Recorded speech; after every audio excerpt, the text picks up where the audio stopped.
اعوذ باللہ من الشیطان الرجیم بسم اللہ الرحمن الرحیم رضی اللہ عنہم ورضوا عنہ۔ اللہ ان سے راضی ہے اور وہ اللہ سے راضی ہے۔ جناب ابو ذر غفاری 9 ہجری میں غزوہ تبوک، جس کو غزوۃ الاسرا بھی کہا جاتا ہے، قید کا زمانہ تھا، مشکل سفر تھا۔ جناب ابو ذر غفاری اپنے اونٹ پہ سوار تھے، ان کا اونٹ کمزور تھا۔ تفصیلی واقعہ ہے، کتب تاریخ کے اندر موجود ہے، میں اس کو مختصر کر رہا ہوں کہ کیا رسول سے عشق ہے جناب ابو ذر کو، کیا محبت ہے۔ راستے میں لشکر سے پیچھے رہ گئے، اونٹ کمزور تھا، اپنا سامان اونٹ سے اٹھا کے اپنی کمر پہ رکھا۔ چلتے چلتے رسول خدا نے دور سے دیکھا، کہا یہ ابو ذر ہی ہے جو اکیلا چلتا ہے اور اکیلا ہی مرے گا اور اکیلا ہی اٹھے گا۔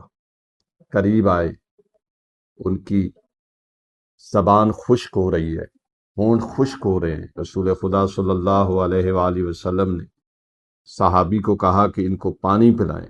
فوراً جناب ابو ذر غفاری نے کہا کہ اللہ کے نبی میرے پاس پانی موجود ہے۔ کہا کہ پھر تم نے پانی پیا کیوں نہیں؟ کہا کہ اے اللہ کے نبی،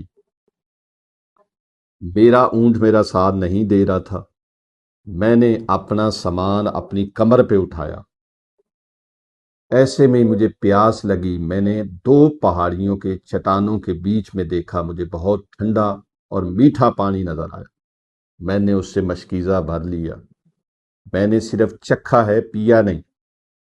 اللہ کے نبی نے کہا جب تم پیاسے تھے تو تم نے پیا کیوں نہیں؟ کہا اے اللہ کے نبی، اتنا میٹھا پانی اور ٹھنڈا، میں نے کہا کہ میں اللہ کے نبی سے پہلے اس پانی کو نہیں پی سکتا۔ یہ ہے محبت، یہ ہے عشق جو نظر آ رہا ہے رسول سے۔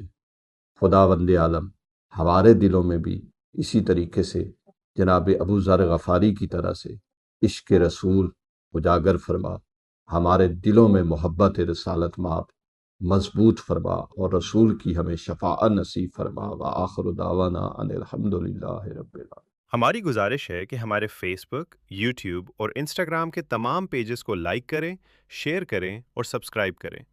آپ کی حوصلہ افزائی ہمارے لیے قیمتی سرمایہ ہے۔ شکریہ۔